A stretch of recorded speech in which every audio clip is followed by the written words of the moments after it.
Dernière nouvelle 24 heures.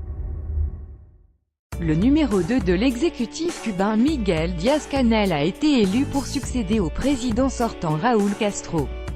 Désigné unique candidat mercredi, ce civil de 57 ans a été comme attendu élu par les députés pour un mandat renouvelable de 5 ans, avec 603 voix sur 604 possibles.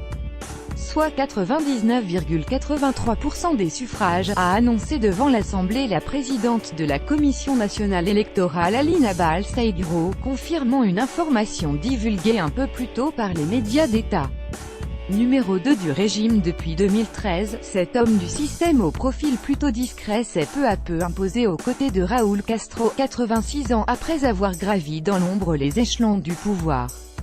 Numéro 2 de facto du régime. Le poste de premier vice-président, numéro 2 de facto du régime, est attribué à Salvador Valdemeza, un syndicaliste et cadre de haut rang du parti âgé de 72 ans, a annoncé Madame Balseiro, confirmant également que le Conseil d'État, l'organe exécutif suprême, comptera comme attendu 13 nouveaux membres sur 31.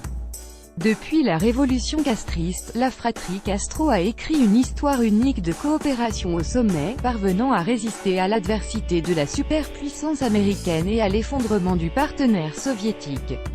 Après avoir succédé en 2006 à son frère Fidel, mort fin 2016, Raúl Castro a engagé une série de réformes autrefois impensables, comme l'ouverture de l'économie au petit entrepreneuriat privé, et a surtout orchestré un rapprochement spectaculaire avec les États-Unis.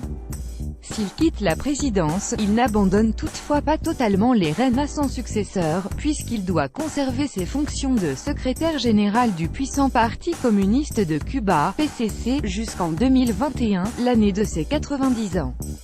La nomination des membres du Conseil des ministres devrait intervenir dans les prochains jours. Newsletter Info. Recevez chaque matin l'essentiel de l'actualité.